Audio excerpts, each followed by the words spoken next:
Magandang araw po. Ito po ang DTF machine ng ATTech Bacolod. Ito naman po ang kanyang printer head. Yan po.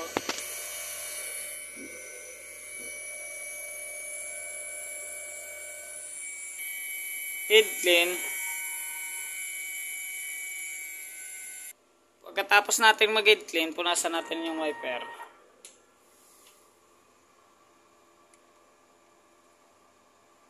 Pati na rin po yung cupping.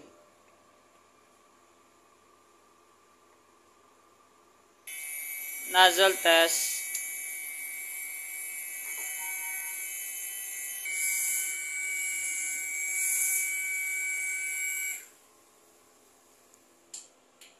Ito naman po yung kakalabasan ng ating nozzle test. Ito naman po yung waste tank. Kadispose lang po yung kapon. Ito naman yung ink. Tama na lang po yung ink level nila. Ito naman po yung AVR. Ito naman po yung ground wire.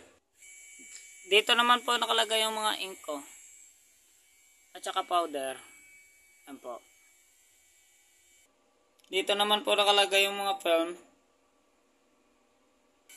Ito naman po yung daily production log. DTF monthly monitoring.